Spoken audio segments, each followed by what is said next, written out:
오늘 오순절후 네 번째 주일 하나님께서 우리에게 주신 성경 본문 말씀은 누가복음 15장 17절에서 20절까지의 말씀입니다. 제가 이 말씀을 봉독할 때 이 시간 살아계신 우리 하나님의 귀한 음성을 직접 들으실 수 있기를 소망합니다. 이에 스스로 돌이켜 이르되 내 아버지에게는 양식이 풍족한 품꾼이 얼마나 많은가. 나는 여기서 줄여 죽는구나. 내가 일어나 아버지께 가서 이르기를 아버지, 내가 하늘과 아버지께 죄를 지었사오니 지금부터는 아버지 아들이라 일컬음을 감당하지 못하겠나이다. 나를 품꾼의 하나로 보소서 하리라 하고 이에 일어나서 아버지께로 돌아가니라. 아직도 거리가 먼데 아버지가 그를 보고 치근히 여겨 달려가 목을 안고 입을 맞추니. 아멘. 이 본문 말씀을 가지고 터닝 포인트라는 제목으로 피차 은혜를 나누고자 합니다. 사랑하는 성도 여러분, 오늘 본문 제목이 터닝 포인트입니다. 우리는 인생을 살다 보면 반드시 만나게 되는 터닝 포인트가 있습니다. 어떤 상황이나 일이 변하게 되는 그 지점을 반드시 만난다는 것입니다.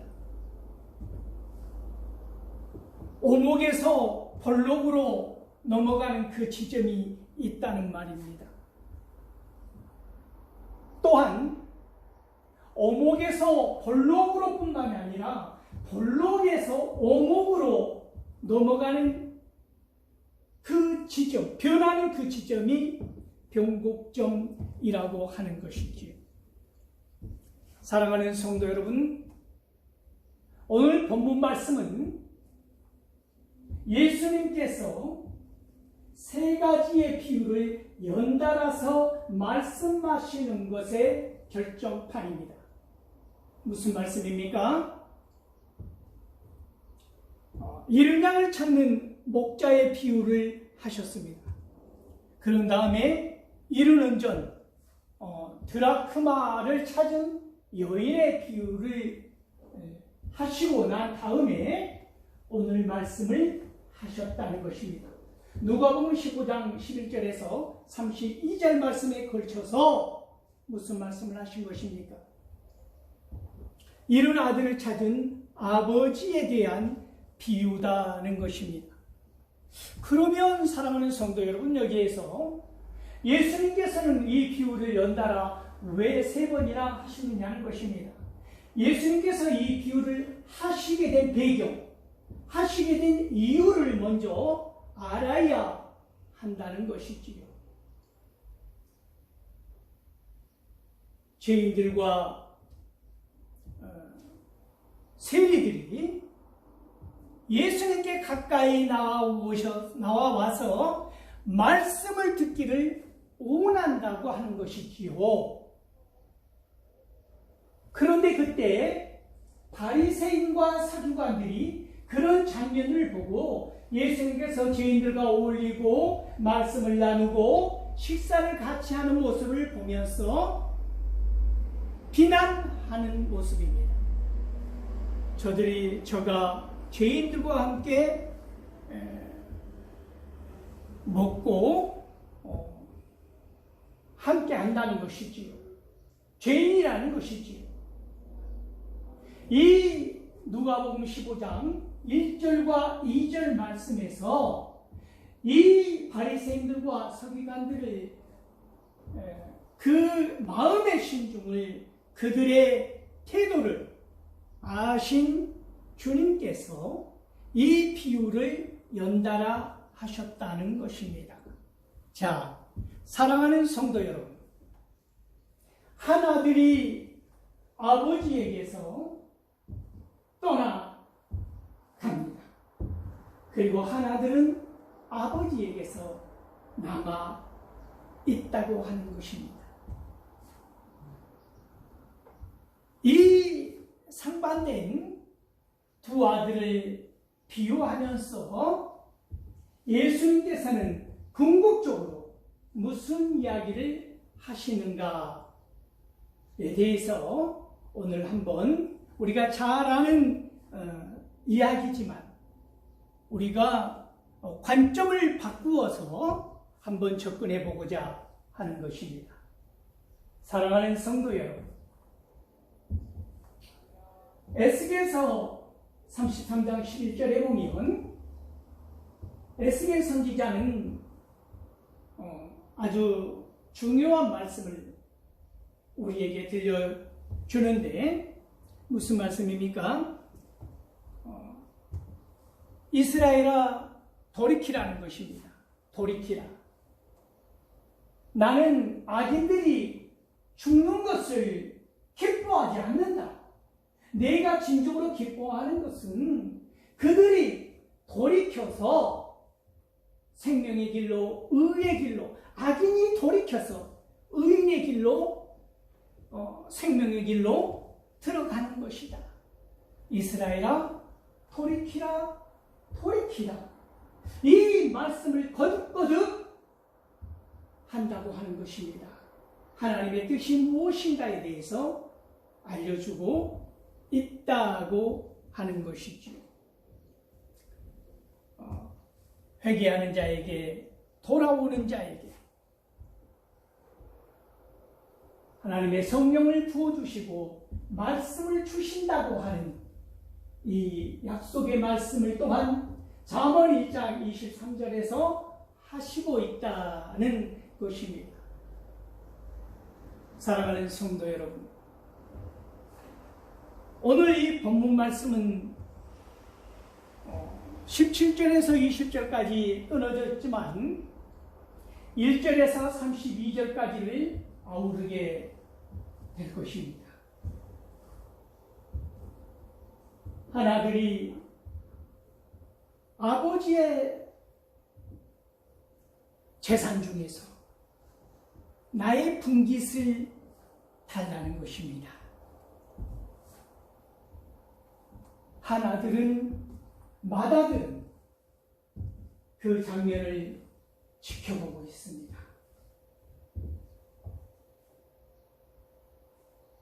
그러면 안 된다. 그러지 말라. 어떠한 말도 성경에서는 나오지 않습니다. 그 아들의 표정을 우리는 그려낼 수도 있습니다. 이 둘째 아들은 나의 분깃을 달라 하면서 아버지의 곁을 그 몫을 받아서 탐구로 떠납니다.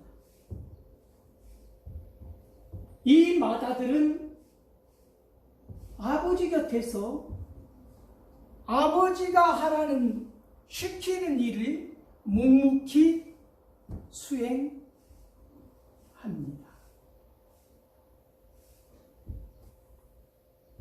이 둘째 아들은 타국에 가서 받은 분깃을 가지고 허랑방탕하게 재물을 사용하여서 거짓골로 먹을 것이 없어서 굶주린 상태에 몰리게 됩니다. 맏아들은 걱정 근심이 없습니다. 굶주릴 일이 없습니다. 아버지 집에서 아버지와 함께 들로 밭으로 일하면서 착실하게 생활합니다.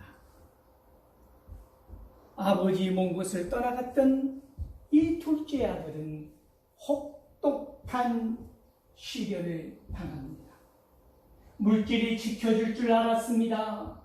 재물이 영원히 이 간섭과 이 불편함 가운데서 지켜줄 줄 알았던 것입니다. 사랑하는 성도 여러분, 그러나 하나님이 계시지 아니한 곳에서의 나의 물질이라고 하는 것이 얼마나 허망한 것인가. 하나님이 아니 계시는 그곳이 얼마나 비참한 곳인가에 대해서 이 아들은 온몸으로 우리들에게 말해주고 있다는 것입니다. 이 아들이 허랑방탕하게 재물을 낭비할 때, 이 아들이 진정 낭비한 것은 자기 자신의 신앙이었다는 것입니다. 굶주림에 지쳐서 들판으로 나아가 돼지를 치는 일을 하게 되는데, 그 당시에 유대인들은 돼지는 부정한 짐승이라 해서 돼지를 기르지 않는다는 것이지요. 이방 땅이라는 것을 강조하고 있는 것입니다. 하나님을 모시지 않는 땅, 하나님을 거부하는 땅, 이방 땅에서 이 둘째 아들은 혹독한 고난을 겪고 있는 것이지요. 사랑하는 성도 여러분, 먹을 것이 없어서 굶주림의 혹독한 고난이 아니라, 물론 드러난 표면적인 이유는 돼지가 먹는 시험나무 열매마저도 얻어먹을 수도 없고 주는 사람도 혹독한 흉년이 그 나라에도 닥쳐왔기 때문에 주는 사람이 없었다라고 하는데, 우리가 그 이면에 숨어있는 의미를 살펴보자면, 하나님이 없는 곳에서 나의 충만함이 이루어질 수가 없다는 것입니다. 나의 허기짐과 나의 빈곤함이 단지 물질이 없어서, 먹을 것이 없어서가 아니라 하나님을 멀리 떠나갔던 사람이 필연적으로 겪을 수밖에 없는 고난이더라는 것입니다.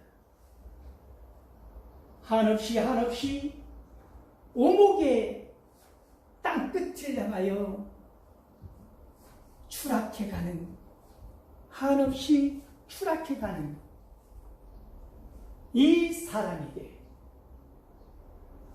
이 둘째 아들이 무엇을 생각합니까? 일어나자라고 하는 것입니다. 일어나서 아버지께로 가자.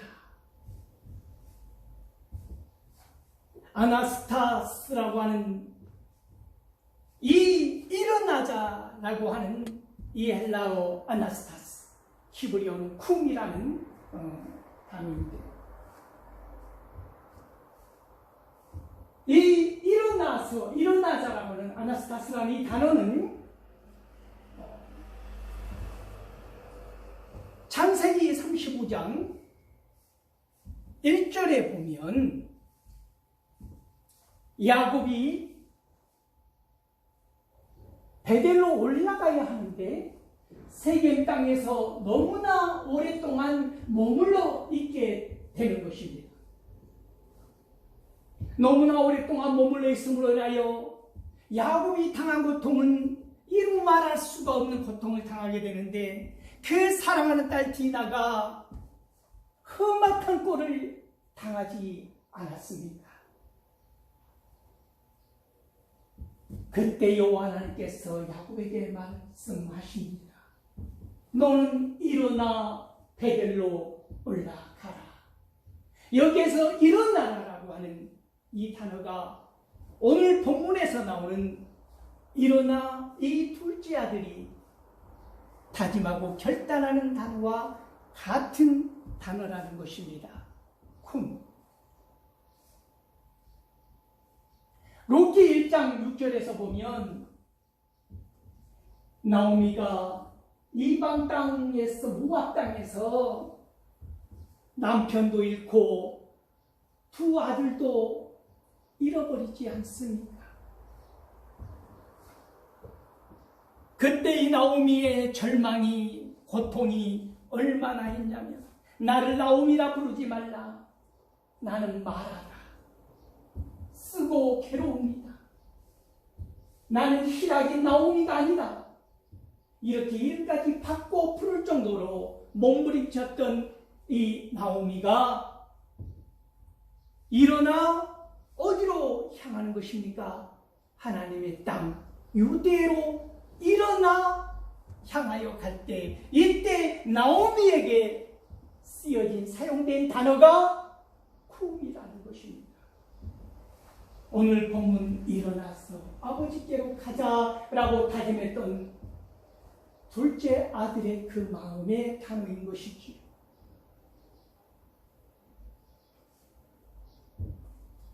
사랑하는 성도 여러분, 마가복음 5장 41절에 보면 예수님께서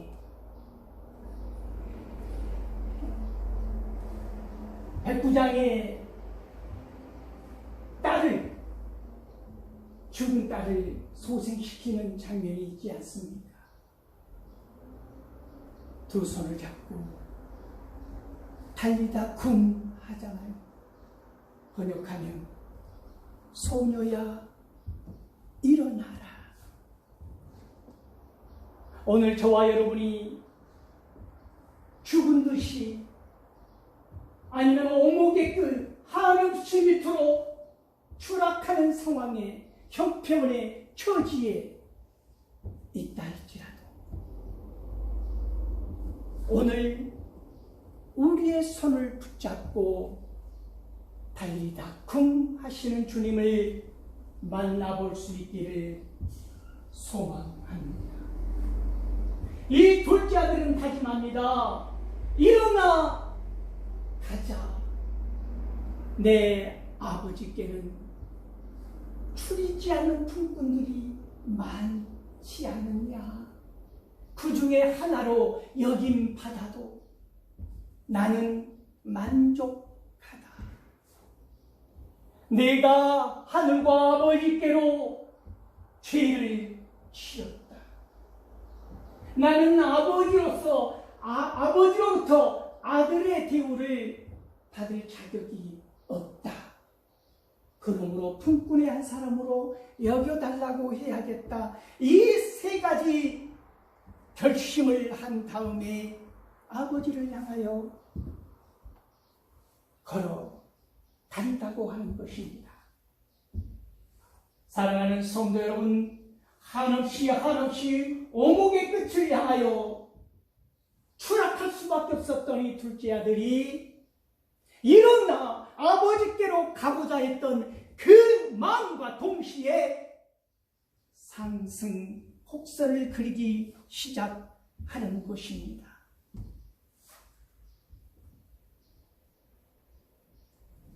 사랑하는 성도 여러분, 아버지께로 가야겠다고 향하여 걸어가는 그 발걸음이 아직은 먼 거리가 남아있음에도 불구하고 아버지는 그 아들을 알아보더라는 것입니다. 달려와 목을 껴안고 입을 맞추는 것이지. 아들이 다짐했던 대로 고백합니다. 회개합니다. 나는 하늘과 아버지께 죄를 지었습니다. 나는 아버지로부터 아들이라는 사랑을 받을 만한 자격이 없습니다. 그런데 사랑하는 성도 여러분, 이 아들이 준비한 멘트는 세 가지입니다. 그런데 성경은 두 번째 말에서 더 이상 진행이 되지 아니하도록 끊어버립니다. 왜 그렇습니까? 아버지께서 그 비참한 말, 아들의 입에서 그 비참한 말을 하지 못하도록 막아버리시더라는 것입니다. 아들은 아들이지 어떻게 아들이 품꾼이 될 수 있느냐는 것입니다. 두 번째 말 들었을 때 아버지는 종들에게 말합니다. 가장 좋은 옷을 가지고 와라. 손에 가락지를 끼워라. 발에 신발을 신겨라. 그리고 살찐 송아지를 잡아라. 이 내 아들은 죽었다가 다시 살아난 아들이요. 내가 잃었다가 다시 찾은 아들이니 우리가 잔치를 하자니 종들이 즐거워하더라. 사랑하는 성도 여러분, 경복점에서 이 오목의 선에서 볼록의 선으로 넘어가는 그 지점에 이 둘째 아들이 달 그 시간 볼록의 끝 지점에 있었던 맏아들이 밭에서 일을 하고 돌아오다가 집안에서 울려 퍼지는 풍악소리, 음악소리를 왁자지껄하는 잔치소리를 듣게 되는 것이지 않습니까? 사랑하는 성도 여러분, 종을 불러서 묻게 되었을 때 이 종의 입에서 나온 말은 참 놀라운데, 당신의 동생이 건강한 모습으로 돌아와 라고 말하더라는 것입니다. 어떻게 돼지가 먹는 치욕나무 열매도 먹을 수 없었던 피골이 상접한 그 처령으로 돌아온 그 아들에게 건강한 아들이라고 말할 수 있느냐는 것입니다. 여러분, 우리가 건강하다고 하는 의미는 무엇입니까? 피둥피둥 살이 찌고 근육이 남다르고 이것이 건강하다고 하는 것입니까? 잘 먹고 잘 사는 것, 그것이 온몸으로 드러나는 형태, 이것이 건강하다고 하는 것입니까? 오늘 성경 본문은 아니더라는 것입니다. 내가 비록 못 먹고 못 입고 신발도 제대로 신지 못하고 옷까지도 걸치지 못하던 거지처럼 피골이 상접하여 돌아왔어도 아버지를 만나면, 하나님 품 안에 있으면, 영적으로 회생이 되면, 영적으로 충만하여지면 영적 건강이 곧 그 사람의 건강의 척도더라는 말씀을 우리는 견고하게 붙잡을 수 있어야 한다는 것입니다. 당신의 동생이 건강하게 돌아와서 아버지께서 베푼 잔치를 진행 중이다라는 말을 들었을 때 이 볼록의 정상에 있던 아들이 내려오기 시작합니다.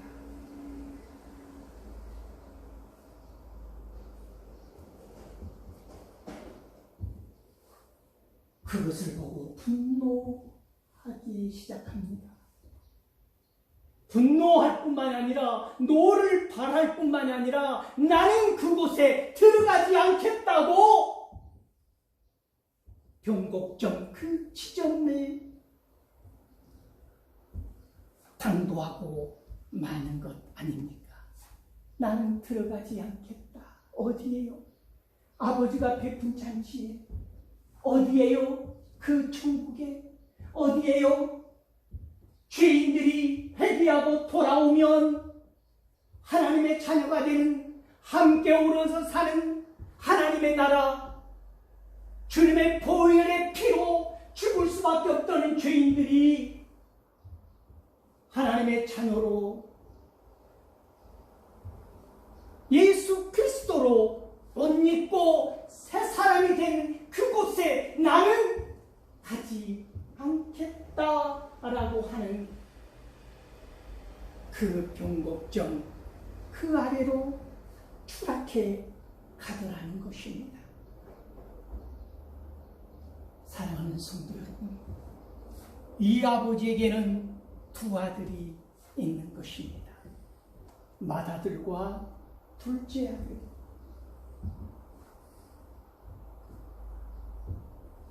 이 아버지에게는 맏아들도 중요합니다. 둘째 아들도 중요합니다. 두 아들을 다 사랑합니다. 아버지의 사랑은 풍성하여서 넘치고 넘치는데 이 맏아들은 분노를 쏟아내기 시작합니다. 들어가지 않겠다고 하는 이 아들을 데리고 들어가고자 하는 아버지가 밖으로 다시 나와서 밖으로 나가서 둘째 아들을 하염없이 기다렸던 아버지가 이제는 이 맏아들을 데리고 들어오기 위해서 또 밖으로 나가셔서 들어가자 아들아, 들어가지 않겠다고 말하지 않습니까? 나를 위해서는 염소 새끼 한 마리도 잡지 않은 마치 인색한 아버지로 몰아붙이지 않습니까? 자신의 독생자 예수 그리스도를 이 땅에 보내시어서 우리를 구원하시기 위한 이 풍성한 자비로 오신 하나님을 인색한 하나님으로 만들어 버리더라는 것입니다. 누가요? 바리새인들과 서기관들이 이 맏아들이라고 하는 아들이. 사랑하는 성도 여러분, 터닝 포인트라는 오늘 본문 말씀, 악에서 선한 길로만 터닝 포인트를 하는 것이 아니라 악한 길로 비정한 길로 사랑이 없는 것으로 터닝 포인트를 잡는 사람들이 그 오목의 변곡점을 향하여 추락해가는 사람들이 있더라는 것입니다. 오늘 저와 여러분이 우리의 사랑이 필요한 곳에 눈을 돌려버리고 우리가 도움이 필요한 곳에 발길을 끊어버리고 몸을 돌려버리고 우리의 손길이 우리의 도움이 필요한 곳에 내 이름이 드러나지 않는다는 이유로 인하여 내 생색이 의미 없다는 알량한 이유로 인하여 돌아서 버리고 비정하게 눈 감아버릴 때 그때 우리는 예수님으로부터 주님으로부터 하나님으로부터 등을 돌리고 멀어져 간다고 하는 그 천국잔치에서 내 스스로 나는 들어가지 않겠다고 거부한 맏아들처럼 우리의 신앙의 변곡점은 홀록의 자리에서 하염없이 어묵의 자리로 추락해 가더라는 것입니다. 반면에 나의 죄를 깨닫고 하나님이 아니 계시는 곳에 나의 존재 가치가 얼마나 험한 것이고 무가치한 것인가를 깨달았던 이 둘째 아들은 한없이 그 변곡점에서 하나님의 영광을 위하여 영화의 단계로 걸어가더라는 것입니다. 사랑하는 성도 여러분, 오늘 여러분의 좌표는 무엇입니까? 여러분은 어느 지점에 와 있습니까? 어떤 터닝 포인트를 하고 있습니까? 사랑하는 성도 여러분, 오늘 하나님께서 우리에게 선명하게 보여주는 자신의 변곡점을, 터닝 포인트를 제대로 볼 수 있기를